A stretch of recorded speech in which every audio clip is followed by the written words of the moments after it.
In 1946, after decades of being denied their right to vote, black citizens in Georgia saw a glimmer of hope.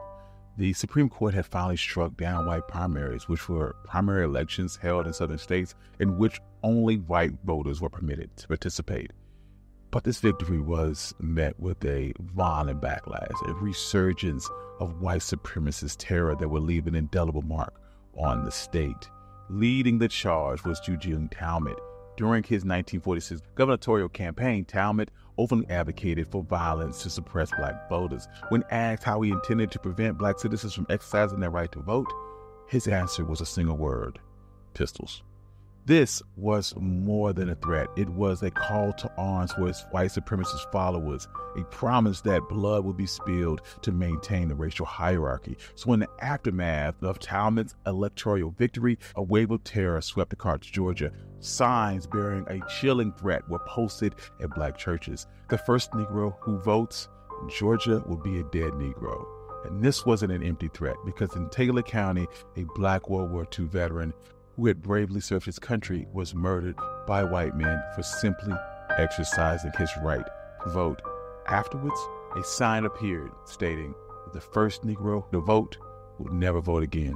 These weren't isolated incidents. They were part of a larger, more sinister pattern of violence and intimidation designed to send a clear message: black political participation would not be tolerated. So join us while we discuss the chilling history of black voting rights. And if you like stories like this, you can find more stories like this at OneMicHistory.com. Also, please support my audio-only channel, One Mic 2. But without further ado, let's get started.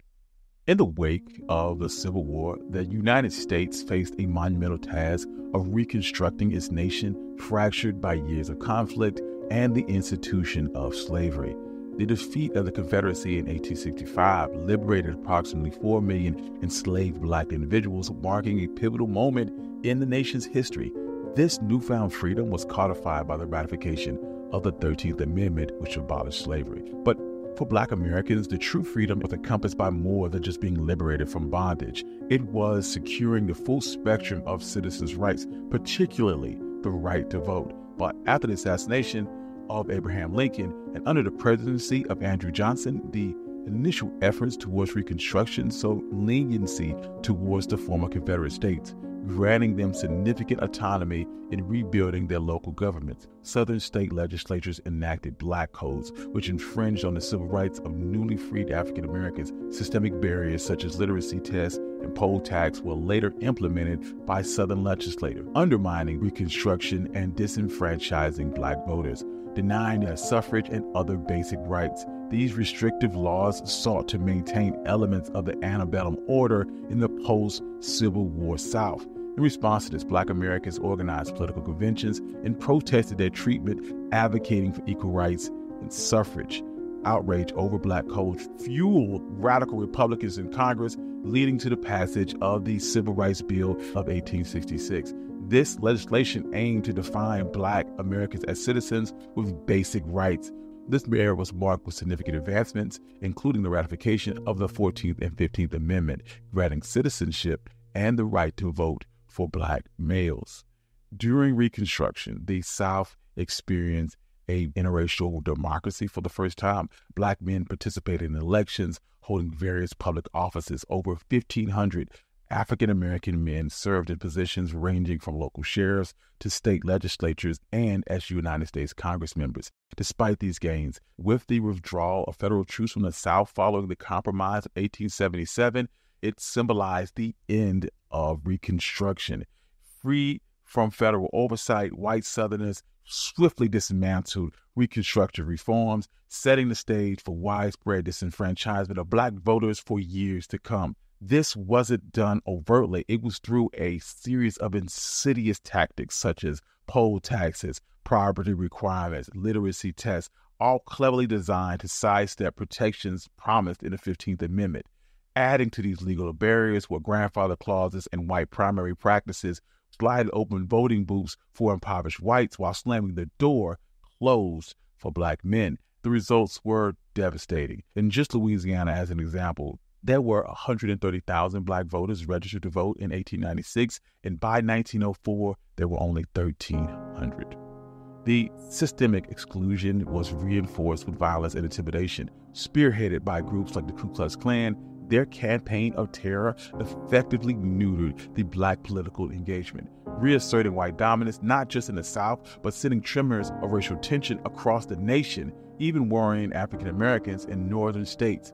Consider the events of the 1868 election in Alabama, where a newly energizing Black electorate came out to back Ulysses S. Grant for president. The specter of Black people voting so alarmed the local Klansmen that by 1870 midterms, they had unleashed a deadly assault on a gathering of almost 3,000 Black citizens, killing at least 4 and scaring countless others from voting. Also during this time was a rise in lynching, which was a racial terror tool that also stifled Black political involvement. Those who dared to organize, register, or run for office often found themselves the target of lynchings. From 1889 to 1922, the NAACP recorded 3,500 lynchings, which is almost 2 lives a week during this period. Beyond stripping away voting rights, the efforts were a direct assault on the citizenship of Black Americans in the 20th century. The consequences were stark: a dramatic decline in African American political representation, with no Black U.S. representatives in Congress from 1901 to 1929, and no Black senators until 1967. This led to organizations like the NAACP, which was established in 1909, spearheading efforts by challenging discriminatory laws through legal battles and advocacy. Martin Luther King Southern Christian Leadership Conference, which would inaugurate the Crusade for Citizenship in 1958, a bold regional initiative striving to double the number of Black voters in the South. This effort was aimed to spotlight the persistent injustices of Southern voting suppression in response to the largely ineffective Civil Rights Act of 1957. Between 1961 and 1963, the Albany movement in Georgia weaved voter registration drives into the fabric of its protests against segregation. This movement utilized street demonstrations and boycotts to relentlessly advocate for Black voting rights.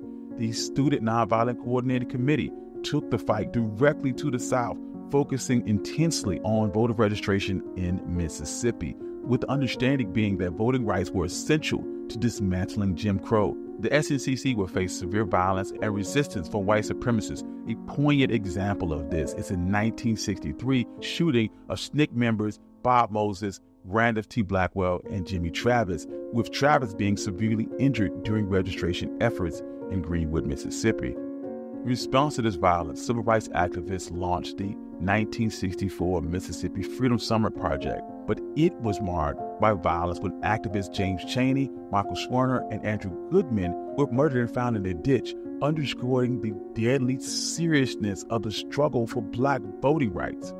This violence would continue with the Selma marches in 1965, which captured the nation's attention due to the brutal response from law enforcement, which was broadcast on national TV. All of these efforts culminating in the Voting Rights Act of 1965.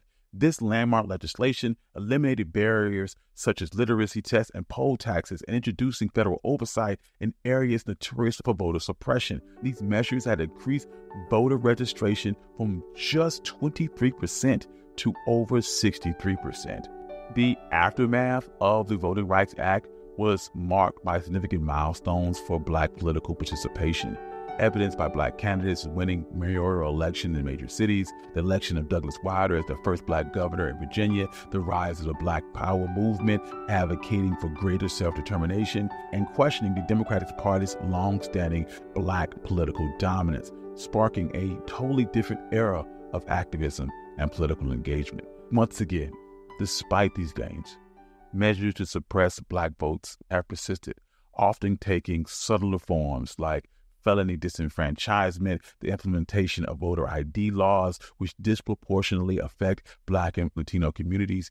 These tactics resurfaced dramatically during the 2000 election in Florida, highlighting the vulnerability of Black voting rights, resulting in lawsuits and investigations that underscored the ongoing need for vigilance. In more recent times, the 2000s have witnessed unprecedented voter turnout among the Black community, culminating in the historic election of Barack Obama as the nation's first African-American president in 2008 and 2012, when Black turnout exceeded that of white turnout for the first time in American history. However, the Supreme Court's 2013 decision in Shelby County versus Holder, which struck down key provisions of the Voting Rights Act, spurned a new wave of voter restrictions across various states, very reminiscent of earlier disenfranchisement tactics. In the aftermath of this, understanding the history is vital as the fight for Black voting rights continues, and resistance and activism in Black communities serve as a reminder of the importance of safeguarding the right to vote as we attempt to step forward as a more equitable and justice nation. But before I go, I'm going to leave you with this quote from John Lewis. The vote is the most powerful nonviolent change agent that you can have in a democratic society. You must use it because it's not guaranteed and you can lose it. Thank you. I'm your country boy. This has been One Mic Black History, and this is the story of Black voting rights. If you like stories like this, you can find more stories like this at OneMicHistory.com. Also support my second channel, One Mic 2, for audio-only episodes. If you'd like to support the channel monetarily, you can do so on Buy Me Coffee on Patreon page in the description below. I'd like to thank all my financial contributors. Without you, none of this could be possible. And peace.